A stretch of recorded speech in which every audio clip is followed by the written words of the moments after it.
अपना उत्तराखंड में आप सभी का बहुत स्वागत है और मैं हूं आपके साथ में मनदीप। खबरों की शुरुआत करते हैं। मुख्यमंत्री पुष्कर सिंह धामी जम्मू कश्मीर में धुआंधार प्रचार कर रहे हैं और आज सीएम बसंतपुर में जनसभा में शामिल हुए हैं। बीजेपी उम्मीदवार दर्शन सिंह के समर्थन में जनसभा को संबोधित भी किया। वहीं सीएम पुष्कर सिंह धामी ने विपक्ष पर जमकर निशाना साधा। सीएम धामी ने कहा कि विपक्ष वाले जम्मू कश्मीर को फिर पीछे ले जाना चाहते हैं। सीएम धामी ने कहा कि धारा 370 हटने के बाद में तेजी के साथ घाटी में पर्यटन बढ़ा है। घोषणा पत्र देखेंगे तो आपको साफ दिखाई देगा कांग्रेस और एनसी और ये वही पार्टियां हैं जिन्होंने अपने राजनीतिक हितों के लिए दशकों तक जम्मू का और कश्मीर को अलगाववाद, आतंकवाद और जिहाद की आग में झुलसाए रखा। भाइयों बहनों, ये वो पार्टियां हैं जो धर्म के आधार पर पक्षपात और लोगों को भय दिखाकर वोट बैंक की राजनीति कर रही हैं। आज भी वो इससे दूर नहीं जा रही हैं, बल्कि आज भी उसी पैटर्न पर जम्मू और कश्मीर को आगे ले जाने का, लोगों को एक भ्रम दिखाने का काम कर रही हैं। ये वही नेशनल कॉन्फ्रेंस है जिनके शासनकाल में पिता पुत्र ने रोशनी कानून के जरिए 25,000 करोड़ रुपए से भी अधिक का घोटाला किया था। भाइयों बहनों,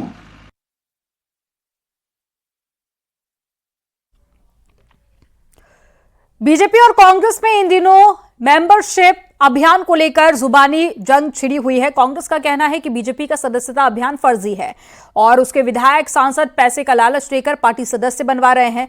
क्या है ये पूरा मामला, एक रिपोर्ट में आपको दिखाते हैं।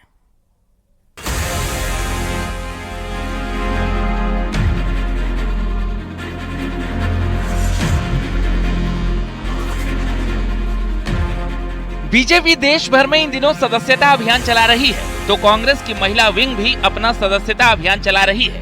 बीजेपी ने अपने सांसदों को 15-15 हजार और विधायकों को 10-10 हजार सदस्य बनाने का टारगेट दिया है और सभी को रेफरल नंबर भी दिया गया है। इसी रेफरल नंबर के जरिए ट्रेस किया जा रहा है कि किस किस ने अपना टारगेट पूरा किया। न्यूज 18 के पास ये एक्सक्लूसिव लिस्ट मौजूद है। बीजेपी के सिर्फ 7 विधायक सदस्य बनाने के मामले में 1000 का आंकड़ा पार कर पाए हैं। इनमें सहदेव पुंडी 6,619, मदन कौशिक 6,439, मंत्री सौरभ बहुगुणा ने 5,645 मेंबर बनाए हैं। जबकि कुछ विधायक ऐसे हैं जो कि 100 सदस्य भी अब तक नहीं बना पाए हैं और कुछ विधायक तो 10 सदस्यों तक भी पहुंच नहीं पाए हैं। राजकुमार पोरी और महेश जीना ने 14-14 सदस्य बनाए हैं, तो प्रमोद नैनवाल ने 13 और प्रेमचंद्र अग्रवाल अब तक सिर्फ 10 सदस्य बना पाए हैं। टिहरी विधायक किशोर उपाध्याय तो सिर्फ 9 ही सदस्य अब तक बना पाए हैं। इस आंकड़े ने बीजेपी अध्यक्ष की चिंताएं बढ़ा दी है और इस पर संज्ञान लेने की बात उन्होंने कही है। हमने अभी तक जितने सदस्य बना देने चाहिए थे उतने बने नहीं है, तो पार्टी उसको संज्ञान ले रही है। बकायदा प्रत्येक दिन प्रत्येक मंत्री द्वारा कितनी सदस्यता की जाए, किस विधायक द्वारा कितनी सदस्यता की जा रही है, उसकी पूरी जानकारी पार्टी के पास है और उस जानकारी को हम उन मंत्री विधायकों तक पहुंचा रहे हैं। सदस्य बनाने का अभियान है, उसको भी अब तुरंत ही इसको शुरू करेंगे और पूरा जो टारगेट भारतीय जनता पार्टी ने विधायकों को दिया है, माननीय सांसदों को दिया है, उसी के निमित्त हम कार्य करेंगे। जो अध्यक्ष जी का आदेश हुए उसी के तहत काम करेंगे। कांग्रेस ने बीजेपी के सदस्यता अभियान पर तीखा हमला किया और इसे झूठ का पुलिंदा करार दिया। यहां तक दावा कर दिया कि मेंबरशिप का टारगेट पूरा करने के लिए बीजेपी विधायक कार्यकर्ताओं को विधायक निधि और सांसद निधि का लालच दे रहे हैं। धरातल में कोई विधायक नहीं किया, कोई सांसद अभी तक नहीं किया। केवल विधायक निधि का लालच देकर, सांसद निधि का लालच देकर कार्यकर्ताओं को मजदूर के रूप में लगाया जा रहा है। वो सदस्यता अभियान भर रहे हैं। बीजेपी ने अपने कार्यकर्ताओं को भी टारगेट दिया है कि जो अपने रेफरल नंबर से बूथ, मंडल और जिला लेवल पर सबसे ज्यादा सदस्य बनाएगा, संगठन के चुनाव में उसे ही बूथ अध्यक्ष, मंडल अध्यक्ष और जिला अध्यक्ष पद पर प्राथमिकता दी जाएगी। यही कारण है कि विधायक सांसदों को मेंबर नहीं मिल पा रहे हैं, क्योंकि जो कार्यकर्ता उनके लिए नारे लगाता था वो इन दिनों खुद के नारे लगाने में व्यस्त है। देहरादून से न्यूज 18 के लिए सुनील नप्रभात की रिपोर्ट।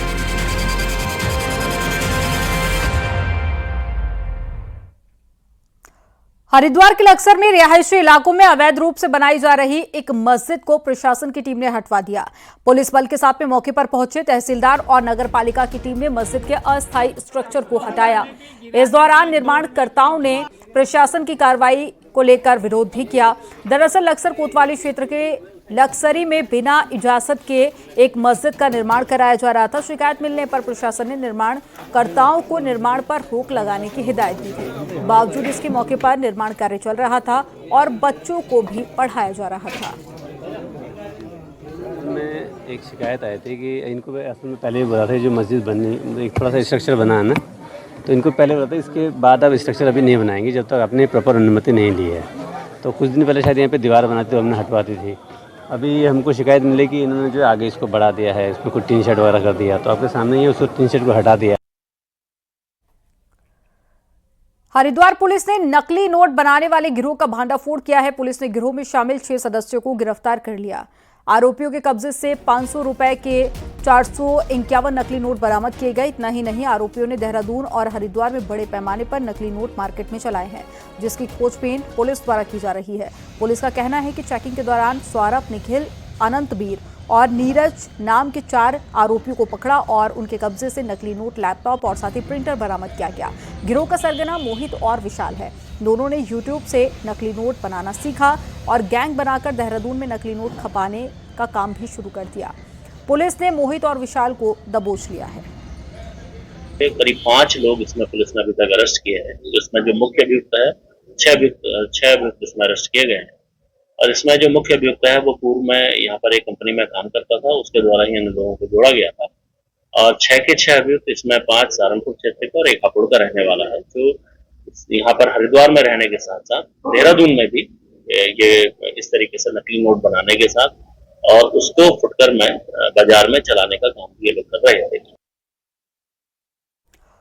उत्तराखंड के रुद्रपुर से बुधवार को आया एक वायरल वीडियो खूब चर्चा में बना हुआ है और यह वीडियो था एक सिख युवक और पुलिस दरोगा के बीच की मारपीट का। लेकिन गुरुवार को इस मामले में एक बड़ी कार्रवाई भी हुई। एसएसपी उधम सिंह नगर मणिकांत मिश्रा ने आदर्श कॉलोनी इलाके के चौकी इंचार्ज संदीप को लाइन हासिल कर दिया, जो कि चेकिंग के दौरान एक सिख युवक के साथ उलझ पड़ा और मामला मारपीट तक जा पहुंचा। सोशल मीडिया पर दरोगा को लेकर लोग कड़ी प्रतिक्रिया दे रहे हैं। जिसमें चेकिंग के दौरान जो एक सब इंस्पेक्टर हैं उन पर आरोप लगे कि उनके द्वारा अमर्यादित व्यवहार किया गया है और असंयमित व्यवहार किया गया है, तो उसका संज्ञान लेते हुए अभी फिलहाल माननीय एसएसपी महोदय के द्वारा उन्हें लाइनहाजिर की कार्रवाई की गई है और बाकी इस प्रकरण की हम लोग जांच कर रहे हैं। और जो सब इंस्पेक्टर है उनके द्वारा भी ये बताया गया कि उस युवक के द्वारा उनकी पिस्टल पे हाथ रखा गया और उसके अलावा उनको वहाँ से भागने का भी उनके द्वारा प्रयास किया गया। रुद्रपुर में एक बड़ी साजिश का पर्दाफाश हुआ है और एक बड़ा ट्रेन हादसा टल गया। यहां देहरादून से काठगोदाम आ रही नैनी दून जनशताब्दी एक्सप्रेस ट्रेन को पटरी से उतारने और हादसा कराने की साजिश रची गई थी। दरअसल रुद्रपुर सिटी स्टेशन से ठीक पहले रात के अंधेरे में एक बिजली का खंभा रख दिया गया जब देहरादून से नैनी दून जनशताब्दी काठगोदाम के लिए आ रही थी। लेकिन गनीमत ये रही कि लोको पायलट की निगाह ट्रैक पर रखे खंभे पर पड़ गई, जिसके बाद में लोको पायलट को इमरजेंसी ब्रेक लगाने पड़े, जिसके बाद में ट्रेन में मौजूद अन्य स्टाफ की मदद से बिजली के पोल को ट्रेन ट्रैक से हटाया गया और रेलवे पुलिस अब पूरे मामले की जांच में जुट गई है। ये बड़ा सवाल है कि ये काम कुछ शरारती तत्वों का था या फिर इसके पीछे कोई बड़ी साजिश रची गई थी।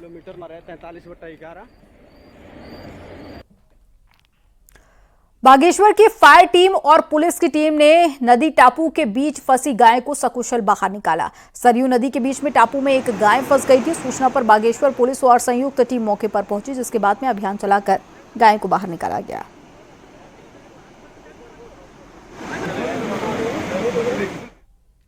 खबर ऋषिकेश से है, जहां पर एक सांप रेलवे प्लेटफॉर्म में रेंगते हुए दिखा और एक पैसेंजर ने इसे अपने कैमरे में कैद कर लिया। प्लेटफॉर्म नंबर 1 के पास में सांप देखा गया। गनीमत ये रही कि वहां पर पैसेंजर्स की भीड़भाड़ नहीं थी। बताया जा रहा है कि सांप को पकड़ने के लिए वन विभाग को सूचित भी किया गया, लेकिन इससे पहले ही सांप खुद ही कहीं चला गया।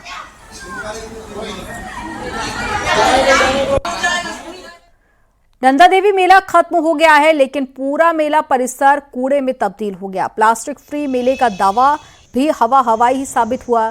तो नैनीताल में प्लास्टिक ही प्लास्टिक फैला हुआ है। अब ये प्लास्टिक झील में जाने का खतरा भी बन रहा है। मेला परिसर वाले इलाके में चारों तरफ प्लास्टिक फैला हुआ है, जो कि पर्यावरण को भी नुकसान दे रहा है।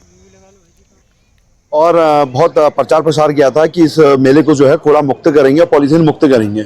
और वर्तमान में जब दुकानें उठनी शुरू हुई है तो आप देख ही रहे हैं क्या बुरा हालत है। पूरा ग्राउंड जो है, खेल का मैदान है, प्लास्टिक से भरा पड़ा है। 1-2 दिन के अंदर हमने कहा है कि मेले के बाद जो डीएसए मैदान में या अन्य एरियाज में जो प्लास्टिक या अन्य किसी प्रकार का कचरा है, वो समस्या उत्पन्न हुई है, उसको जल्दी से जल्दी ठीक कर लिया जाए और जहां ढेर भी हैं इस प्रकार के तो उसको भी जल्दी से जल्दी हटा लिया जाए ताकि किसी भी प्रकार से बहकर वाटर सोर्सेज में ये कचरा ना जाए। सशस्त्र सीमा बल के प्रशिक्षण केंद्र श्रीनगर में 48 हफ्तों की कठिन प्रशिक्षण के बाद में एसएसबी को 86 नए उप निरीक्षक मिल गए हैं। ये उप निरीक्षक एसएसबी सिटी सी श्रीनगर गढ़वाल में आयोजित पासिंग आउट परेड में देश सेवा की शपथ लेने के बाद में अब अपनी सेवा की शुरुआत करेंगे। अब एसएसबी के ये नए सब इंस्पेक्टर नेपाल भूटान सीमा के साथ ही नक्सल प्रभावित इलाकों में तैनात होकर देश की रक्षा करेंगे।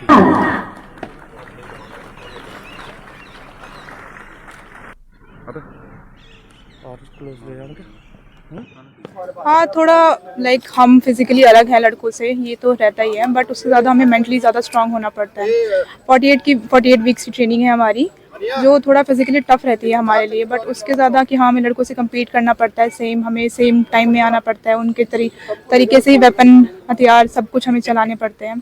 इनका 48 वीक्स की गहन ट्रेनिंग के बाद में अभी फिर ये लोग जो है बॉर्डर गार्डिंग ड्यूटीज़ के लिए अपनी जो भी इनकी तयशुदा बटालियंस हैं वहाँ चले जाएंगे। पहाड़ की सैकड़ों लड़कियों के लिए मेरा सपना मेरा लक्ष्य योजना की शुरुआत की जा रही है, जो इन बेटियों को अपने सपनों को पंख देने का एक मंच प्रदान करेगी। रिपोर्ट आपको दिखाते हैं।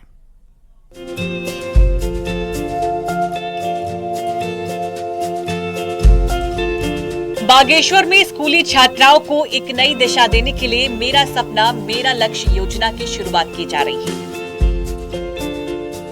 जिसके तहत छात्राओं को विभिन्न सरकारी विभागों का भ्रमण कराया जाएगा ताकि वे जान सके कि सरकारी तंत्र कैसे काम करता है और वो अपने करियर में कौन सी राह चुन सकती है।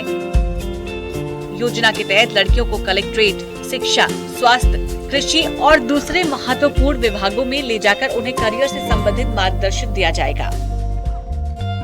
हमने बहुत सारी नई जानकारियाँ सीखी और हमें बहुत सारी जानकारियाँ दी गई हैं कि कैसे हम अपने भविष्य में क्या कर सकते हैं। और यहाँ हमारे जिले में जितने भी बड़े बड़े उच्च पदाधिकारी हैं, जो महिलाएं हैं, उन्होंने हमें अपने संघर्ष के बारे में बताया और हमें बताया कि हम अपने जीवन में क्या क्या कर सकते हैं और हमें कैसे कैसे वो करना है। महिला ऑफिसर्स थी, उन्होंने बताया कि अगर उनके टाइम पे ये फैसिलिटीज होती तो शायद वो इससे बेहतर या कुछ और अपने जीवन में कर पाती।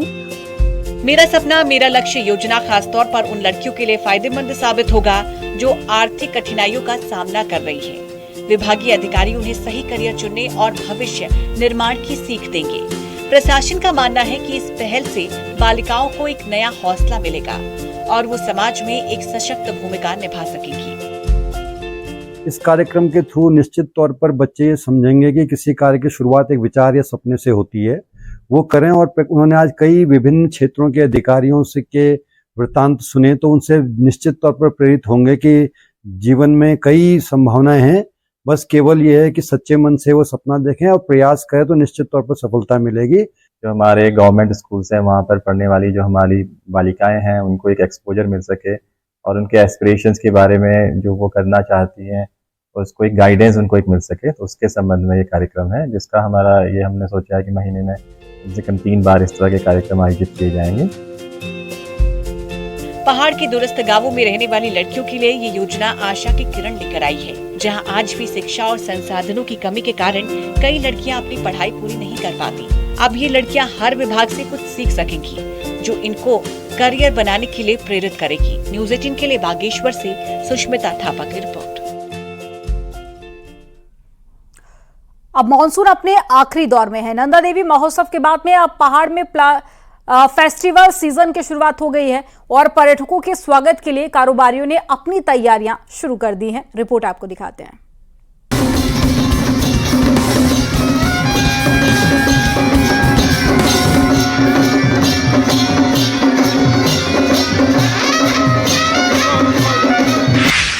मॉनसून की विदाई के साथ अब पहाड़ में मौसम सुहाना हो गया है और ऐसे में त्योहारों का भी एक दौर शुरू होने वाला है। पहले नवरात्र, दुर्गा पूजा और फिर दशहरे की शहर भर में धूम रहेगी और फिर दीपावली तक नैनीताल पर्यटकों से गुलजार रहेगा, क्योंकि त्योहारों के साथ छुट्टियां भी रहेंगी। इस फेस्टिव सीजन के लिए कारोबारियों ने भी अपनी तैयारियां शुरू कर दी हैं। साथ ही फेस्टिव सीजन के लिए अभी से बुकिंग भी शुरू कर दी गई है। ये अभी बरसातों के बाद जब नवरात्रियां शुरू होंगी तो इसमें टूरिस्ट बढ़ता है पहाड़ों में, और इस समय परेशानी ये है कि बरसातों के बाद जो रोड खराब हुई, रोडों की हालत बहुत खराब है। प्रशासन द्वारा भी प्रयास किए जा रहे हैं, तो वो जल्दी धरातल पर अगर दिखाई देंगे तो पर्यटन को पंख लगेगा। बीते दिनों पहाड़ में हुई जबरदस्त बारिश के बाद पर्यटकों का रुख पहाड़ों की ओर कम ही रहा है। ऊपर से लैंडस्लाइड ने भी सैलानियों का रास्ता रोक रखा था। तो बारिश के बाद अब खराब हुई सड़कों के साथ पार्किंग जैसी समस्या से निपटने के लिए प्रशासन ने भी अपनी तैयारी शुरू कर दी है, ताकि त्योहारी सीजन में पहाड़ आने वाले पर्यटकों को दिक्कतों का सामना न करना पड़े। विंटर का आरंभ हो रहा है तो सभी सड़कों को हम जल्दी से जल्दी खोलें, जहां भी डैमेजेस हुए हैं उनको हम सही तरीके से रिस्टोर करें। इसके अलावा पार्किंग और अन्य जो सुविधाएं होती है उनको फिर से हम लोग सुचारू करें। जहां आपदा के बाद जो किसी प्रकार की परेशानियां उत्पन्न होती हैं, गंदगी हो जाती है, इस तरह की चीजें, उनमें सफाई अभियान वगैरह चलाए जाएं तो अच्छा मैसेज लेकर टूरिस्ट जाए। पितृपक्ष के खत्म होते ही नवरात्र शुरू हो जाएगी, जिसे फेस्टिव सीजन की शुरुआत माना जाता है और उम्मीद है कि इस बार पहाड़ में सैलानियों की भी बड़ी संख्या रुक करेगी, जिसकी अभी से तैयारियां जोरों पर हैं। न्यूज़ 18 के लिए नैनीताल से वीरेंद्र बिष्ट की रिपोर्ट।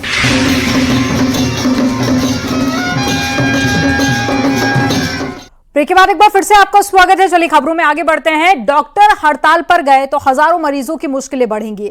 स्वास्थ्य मंत्री धन सिंह रावत अभी जम्मू कश्मीर में हैं, इसलिए उनसे बात नहीं हो सकी है। वहीं अपर सचिव अनुराधा पाल ने न्यूज़ 18 को फोन पर बताया कि अगले हफ्ते तक डिपार्टमेंटल प्रमोशन की प्रक्रिया हो जाएगी। बाकी मसले लगातार चले आ रहे हैं और कांग्रेस ने कहा है कि स्वास्थ्य मंत्री को चुनाव से ज्यादा डॉक्टरों की चिंता करनी चाहिए। भारतीय जनता पार्टी की कार्यशैली या भारतीय जनता पार्टी का चरित्र ही ऐसा है कि उनके कैरेक्टर में चुनाव प्राथमिकता है। उनके कैरेक्टर में जनता के तकलीफों को दूर करने का एजेंडा प्राथमिकता में नहीं है। तो इसलिए स्वास्थ्य मंत्री जी चुनाव में बिजी हैं, दूसरे प्रदेशों में डॉक्टर हड़ताल पे जाने की बात कर रहे हैं। डॉक्टरों की जो मांगे हैं, उन मांगों के बारे में उनको बुलाकर समय पर उनसे बातचीत की जानी चाहिए।